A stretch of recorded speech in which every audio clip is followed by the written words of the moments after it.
الحمدللہ والصلاۃ والسلام علی رسول اللہ۔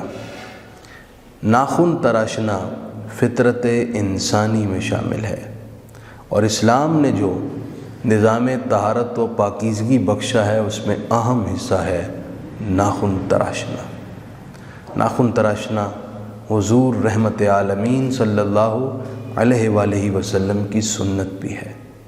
ناخن تراشنے والا بہت ساری بیماریوں سے محفوظ ہو جاتا ہے۔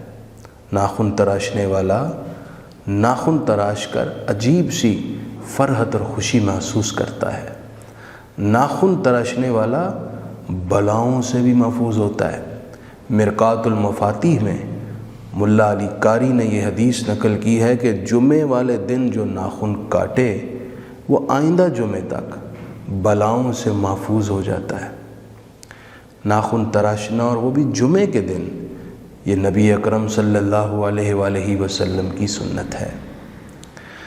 ناخن نہ تراشے جائیں تو یہ ذہن میں رکھنا چاہیے کہ یہ ناخن جراثیم کی پناہ گاہ بن جاتے ہیں۔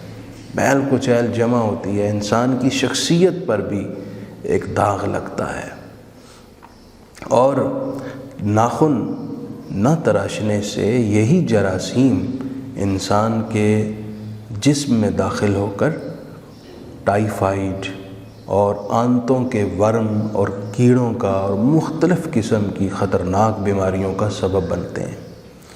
اس لیے طبیب حضرات بھی ناخن تراشنے پر زور دیتے ہیں۔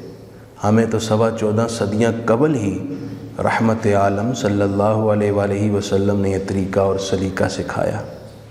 خواتین میں عمومی طور پر یہ فیشن ہے لمبے ناخن رکھنا۔ میں ان بہنوں سے گزارش کروں گا، یہ فطرت انسانی کے بھی خلاف ہے، سنت رسول کے بھی خلاف ہے، بیماریوں کا بھی باعث ہے۔ اور جو ہماری آئیڈیل خواتین ہیں، امہات المومنین، سیدہ کائنات اور صحابیات، وہ بھی ناخن تراشتی تھیں۔ تو ہمارا اصل فیشن تو ان کے طریقے کو اپنانے میں، اسی کو اڈاپٹ کریں، اسی پر رہیں، تاکہ بہت ساری کمزوریوں اور جو خرابیاں ہیں ان سے محفوظ رہ سکیں۔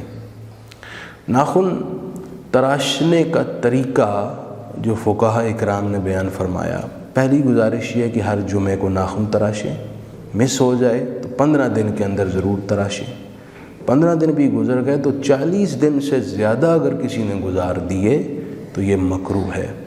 تراشنے کا طریقہ یہ ہے کہ سب سے پہلے اپنے رائٹ ہینڈ کی شہادت کی انگلی کا ناخن تراشیں، پھر اس کے ساتھ سے چھوٹی انگلی تک جائیں، پھر لیفٹ ہینڈ کی چھوٹی انگلی سے ہوتے ہوئے انگوٹھے، اور پھر رائٹ ہینڈ کے انگوٹھے کا ناخن بھی تراش لیں۔